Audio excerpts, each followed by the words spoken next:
everyone, it's Jananie and welcome back to the Epic Reads channel for the third episode of #EpicBookRecs. So if you don't know, I'm Jananie from the channel The Story Ain't Over, and this is a monthly series of recommendation videos that I'm doing on the Epic Reads channel, and each month's video is surrounded around a certain theme. So the first and second episode will be linked down below, but in the first episode I went over some culturally diverse YA contemporaries. In the second episode I went through some books representing mental health and mental illness, and in this third episode I am really excited to be talking about some Pride RECS. So this month is Pride Month, so all of the books in this video feature main characters who are on the LGBTQ+ spectrum, and I'm just really excited to talk about all of these. I really tried to diversify the whole list, but obviously I've only read so many books and know so many books, so I will say right off the bat that I only have representation for books with characters who identify as lesbian, gay, bi, non-binary, and non-gender conforming. I realize I'm missing a lot of identities in the spectrum there, so that is why, as I said with the previous videos, I want you to recommend your, Pride RECS in the comments down below. Please let me know what you are reading and what Pride books you are absolutely in love with so that I can read them and so that all the people watching can read them as well. In cultivating this list, I really wanted to feature some POC characters as well, so that was also reflected in the list, but I'll stop giving you some disclaimers now and just get right into all the books. I really hope you will pick up at least one of these because I absolutely love and adore each one of them. Alright, the first book that I want to recommend today is one of the oldest of my favorites in this video, and that is They Both Die at the End by Adam Silvera. I was super excited to pick up this book, not only because it features a male-male romance, one of the characters is bi, and one of the characters is, I believe, gay. He doesn't really identify himself, but I also just really loved the premise of this story. Basically, this book follows our two main characters, Mateo and Rufus, and they live in this kind of near future world where everyone knows when they're gonna die. So on the day of your death, you get a call by something called the Death Cast, where they tell you that you're gonna die within the next 24 hours. And this is an accepted part of culture. Everyone knows that it's going to happen. And so Mateo is the kind of boy who lives in fear of getting that call from the Death Cast, whereas Rufus is the kind of boy who is just kind of living life head on. He's had a rough childhood, and the book opens right before the two of them both get the call that they are going to die. Another element of this world is that there's something called the Last Friend app, and so Mateo and Rufus both get on this app, and it's a way of finding a last friend to hang out with on your last day. And so Mateo and Rufus become unlikely friends and possibly more, and it's just the most heartwarming story on the planet. Like, I love this so much. I sobbed while reading it, and it just hit me in all the feels. Adam Silvera books will do that to you. I absolutely recommend this if you are looking for a romance that takes place in a single day, if you are looking for something that gets really deep at some points and really lighthearted at other points. These two have just some great times together in their last day, and it's just so beautiful to see. Alright, the next one that I have to recommend to you today is one that I picked up very recently, and I'm so happy that I did, and that is Girl Man's Up by M.E. Girard. So this book features our main character, Pen, who is a butch lesbian. She doesn't identify as butch, but she does identify as lesbian. Basically, this book follows her main character, Pen, who is in her junior year of high school. She is the kind of girl who doesn't really like to dress up in girly things, but she doesn't actually want to, be like a boy. She just wants to be her. She's very much a non-gender conforming character, and she really just wants to be, identified as who she is rather than, what kind of gender she looks like. But Pen is also lesbian. She identifies as lesbian, and she has a friend group of all boys, so she often gets mistaken as a boy. Pen has grown up in a Portuguese home where she has a language barrier with her parents, where her mother, is always talking about respect, and how the fact that when Pen doesn't act like a girl, she is disrespecting her parents, and she's having all this pressure put on her to act a certain way. Pen also grew up in this friend group with a lot of boys, and she's been longtime friends with a boy named Colby, who has always gotten her to help him, find girls and hook up with them. But when Pen starts to kind of disagree with Colby's tactics and ends up getting closer with one of his exes, while also having a thing for a girl that he himself had an eye on, things kind of get tense and the story kind of spirals from there. One of the things that I really loved about this book was Pen's internal dialogue. She just wants to be herself, and she's having to confront the expectations that everyone has for her, and that was just so endearing to see her deal with that. And although Pen puts up a tough front, I feel like she is a super softie on the inside. One of the things I also really liked seeing was the representation of her family and how she sometimes disagrees with them and is at odds with them, and how a lot of times they don't understand her, and I think that that was a really important representation. So So I really enjoyed this and I definitely think you should pick it up. Alright, the next book that I have for you today is one that I also read pretty recently and absolutely loved. It was so heartwarming, and that is I Wish You All the Best by Mason Deaver. So this book is a own voices representation. It features a non-binary main character and the author themselves identifies as non-binary. Basically this book follows our main character Ben, and in the first chapter right away they are coming out to their parents as non-binary. And by coming out, Ben creates a lot of consequences that they weren't expecting, and so they are thrown out of their home by their parents and they end up going to live with their estranged sister named Hannah. Ben ends up having to transfer schools and ends up meeting a boy at the school named Nathan, who is the most bright and happy person you will ever meet. I really loved Ben as a character. They were really endearing. They also suffer from a little bit of anxiety, and they do also come to a point of identifying as asexual at some point, so that was also a nice representation as well. Overall, what I loved about this book was the way that Mason Deaver grapples with the idea of identity and how when someone is calling you by the wrong name or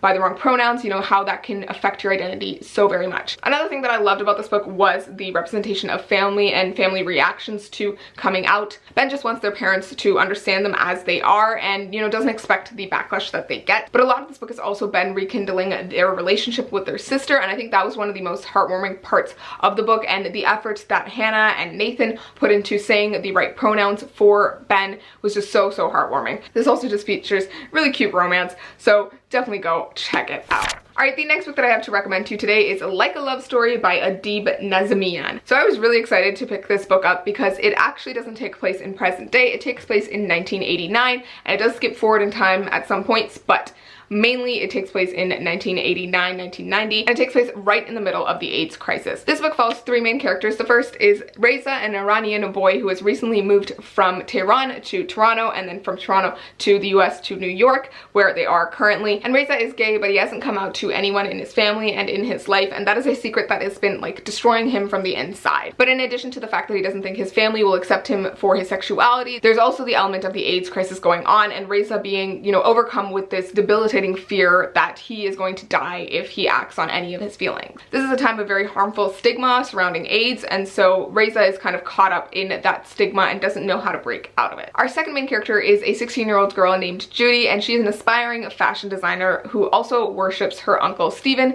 a gay man with AIDS. He is currently dying from AIDS, and she is having to grapple with that while also grappling with the growing crush that she has for Reza.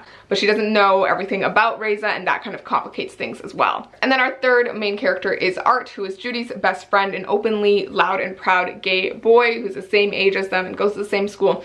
And he has very conservative parents, very rich and very powerful parents, but he's totally against everything that they stand for and is determined to document the AIDS crisis with his photographs. He is a photographer, and he also really worships Uncle Stephen as well and can't bear the thought of him dying. This was just a really interesting book in terms of the three perspectives and the way that they intertwine and the way that, you know, some of the characters don't know what's going on between other characters. There's an element of a romance between Reza and Art, but also the, you know, betrayal that Judy might feel if Art ends up with Reza. But through it all, I just felt that these characters were just so endearing. I really felt for Reza and all the pain and guilt that he feels, but also for Art, for all of the rage that he feels towards everyone who is ignoring the AIDS crisis, and for Judy, who feels like she doesn't fit in anywhere and is grappling with the privileges that she does have over Art and Reza, but also the privileges that she doesn't have because she's a girl. And I just thought that this was a phenomenal intersectional representation of queerness, and I absolutely loved that. So I definitely think this is one that you should pick up if you want like a historical representation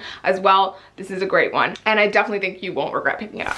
Alright, the next book that I have to recommend to you today is actually a pretty popular one, and it's also a historical representation, and that is The Gentleman's Guide to Vice and Virtue by Mackenzie Lee. Basically, this book takes place in the 1700s and follows this wealthy gentleman named Henry Monty Montague. Monty is embarking on his grand tour, which is basically this long trip that gentlemen do before settling down with a wife and family. But Monty isn't your regular gentleman. He has earned the constant disapproval of his father by drinking and gambling and doing everything in the book that his father would hate while at his boarding school in England. Monty also has a best friend named Percy, who is a man of color and also suffers from epilepsy, and he also has a sister named Felicity who joins him on his grand tour. But throughout this grand tour, Monty is nursing this huge crush on his best friend Percy, but he doesn't know if Percy is into guys. Monty himself identifies as bisexual. I mean, he doesn't have a word for it in 1700, but he likes men and women. But Percy does seem to reciprocate some of Monty's feelings, and the two of them kind of have to deal with that, and Felicity has to deal with the restrictions put on herself as a woman and the fact that she can't do all the things that her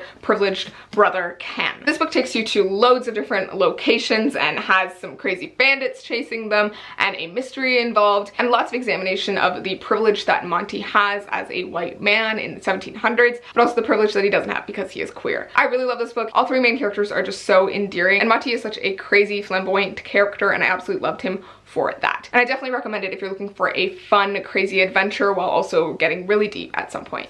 All right, and the last book that I have to recommend to you today is one that I'm super, super excited about because I just loved it so, so much. I read it earlier this year and I just felt so strongly about it.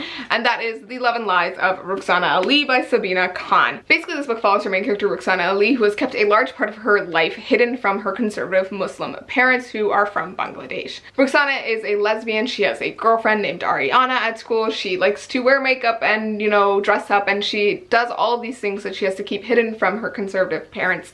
And although she grates against the expectations that they have for her to, you know, get married to a man and to have a large family and act within the confines of this patriarchal structure, you know, she really does love her family. And when Roxanna's mother catches Roxanna and Ariana kissing one day, things kind of get out of control. Roxanna's parents react very strongly to Roxanna's sexuality, and they end up taking her to Bangladesh to find her a husband right away to kind of get rid of the gay. One of the things that I really loved about this book was that it represented the very strong and very horrible reactions that some parents can have towards their children's sexuality. And this is a very extreme case, and not all cases are like this, and some cases are worse.